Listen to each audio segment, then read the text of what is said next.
तो जय हिंद दोस्तों, आप सभी का हमारे YouTube चैनल में स्वागत है। आज हम आपको यहाँ पर क्यूब रूट निकालने की शानदार शॉर्ट ट्रिक बताने वाले हैं, जिसके द्वारा आप किसी भी संख्या का क्यूब रूट बड़े ही आसानी से निकाल पाएंगे, वो भी कुछ ही सेकंड के अंदर। अब इस ट्रिक के लिए आपको 1 से लेके 10 तक के क्यूब याद होने चाहिए। यदि आपको वो याद नहीं है तो आपको उनको याद करना होगा। यहाँ पर हमने 1 से लेके 10 तक के क्यूबों की लिस्ट दे रखी है, तो यहाँ से भी आप उनको देख सकते हैं। अब इस ट्रिक को समझाने के लिए यहाँ पर एक हम छोटा सा एग्जाम्पल ले लेते हैं। जैसे कि हमने आपसे कहा कि आपको यहाँ पर 12,167 आपको यहाँ पर 12,167 का क्यूब निकालना है। तो इस ट्रिक के द्वारा आप उसको बड़े ही आसानी से निकाल पाएंगे। अब जब भी आपको कभी किसी भी परफेक्ट क्यूब नंबर का क्यूब रूट निकालना हो, तो उसके लिए आपके लिए यहाँ पर इम्पोर्टेंट हो जाता है उस संख्या का इकाई का अंक। इकाई के अंक पर जो संख्या होती है उसका हम यहाँ पर क्यूब लेते हैं। यानी कि यहाँ पर हमें 7 का क्यूब लेना होगा। तो 7 का क्यूब कितना होता है? 7 का क्यूब 343 होता है। 7 का क्यूब 343 होता है। उसमें से भी हमें इकाई के अंक को लेना होता है, यानी कि यहाँ पर हम 3 को लेंगे। यहाँ से हम 3 को ले लेते हैं। अब हमें लास्ट के 3 अंकों को हमेशा अलग कर देना होता है। अब यहाँ पर 12 बचता है। तो आपको इस 12 को यहाँ पर यह देखना होगा कि यह 12 किन संख्याओं के क्यूब के बीच में पड़ता है।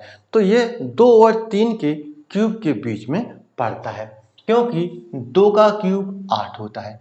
2 का क्यूब 8 होता है। इसी प्रकार 3 का क्यूब 27 होता है।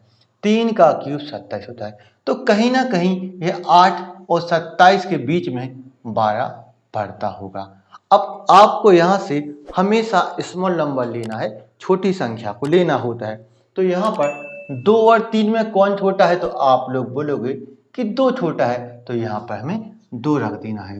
तो हमारा आंसर निकल के आ जाता है 23, जो कि बिल्कुल सही है। अब हमने आपसे कहा कि आपको यहाँ पर 195 112 का आपको यहाँ पर क्यूब रूट निकालना है। तो उसको आप यहाँ पर बड़े ही आसानी के साथ निकाल पाएंगे। अब यहाँ पर हम क्या देखते हैं कि इकाई के अंक पर कौन सी संख्या है? तो इकाई के अंक पर 2 है। इकाई के अंक पर यदि 2 है तो 2 का आपको क्यूब निकालना होता है।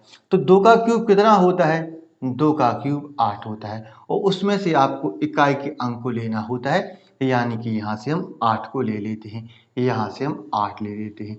अब हमें लास्ट के 3 अंकों को हमेशा अलग कर देना होता है। अब यहाँ पर बचता है 195। अभी 195 बचा है, इसको आपको यहाँ पर देखना होगा कि किन संख्याओं के क्यूब के बीच में पड़ता है। तो ये 5 और 6 के क्यूब के बीच में पड़ता है, क्योंकि 5 का क्यूब 125 होता है, 5 का क्यूब 125 होता है, और 6 का क्यूब होता है 216।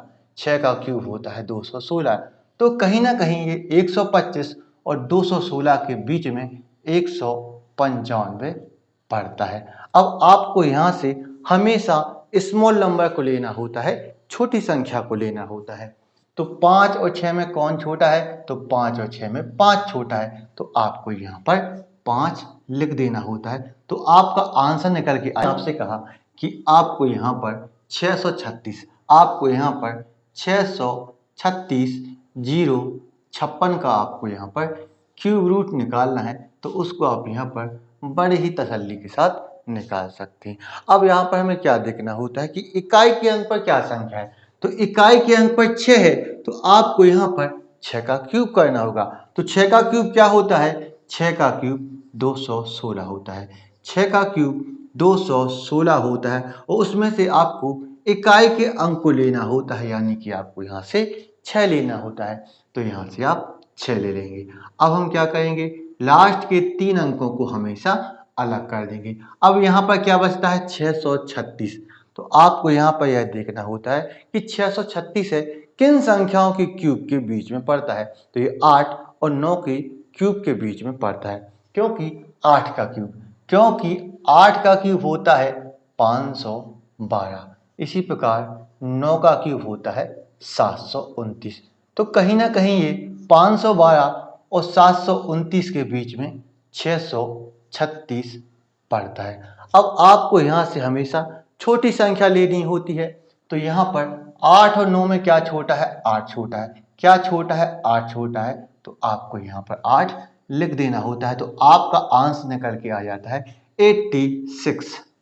अब हमने आपसे कहा कि आपको यहाँ पर 1404, आपको यहाँ पर 1404 928 का आपको यहाँ पर क्यूब रूट निकालना है, तो उसको आप यहाँ पर बड़े ही सरलता के साथ निकाल पाएंगे। अब हम यहाँ पर क्या देखते हैं कि इकाई के अंक पर कौन सी संख्या है, तो इकाई के अंक पर 8 है। इकाई के अंक पर 8 है, तो 8 का आपको क्यूब निकालना होगा। तो 8 का क्यूब कितना होता है? 8 का क्यूब होता है 512 होता है। उसमें से आपको इकाई के अंक को लेना है, यानी कि आप यहाँ से 2 को लेंगे, तो यहाँ से हम 2 को ले लेते हैं। अब हम क्या करते हैं, लास्ट के 3 अंकों को हमेशा अलग कर देना होता है। अब यहाँ पर क्या बचता है? 1404। अब हम क्या करते हैं कि इस 1404 को यह देखते हैं कि यह किन संख्याओं के क्यूब के बीच में पड़ता है, तो 11 और 12 के क्यूब के बीच में पड़ता है। क्योंकि 11 का क्यूब होता है 1331, 11 का क्यूब 1331 होता है, और 12 का क्यूब होता है 1728, 12 का क्यूब होता है 1728। तो कहीं ना कहीं ये 1331 और 1728 के बीच में 1404 पड़ता है, 1404 पड़ता होगा। अब आपको यहाँ से हमेशा छोटी संख्या लेनी होती है, तो यहाँ पर 11 और 12 में क्या छोटा है? 11 छोटा है, तो आपको यहाँ पर 11 को ले लेना होता है। तो हमारा आंसर निकल के आ जाता है 112, जो कि बिल्कुल तरीके से सही है। आपको यदि ये वीडियो पसंद आया है तो इस वीडियो को लाइक करें, शेयर करें, हमारे चैनल को सब्सक्राइब करें। तो मिलते हैं नेक्स्ट वीडियो में। Thank you for watching.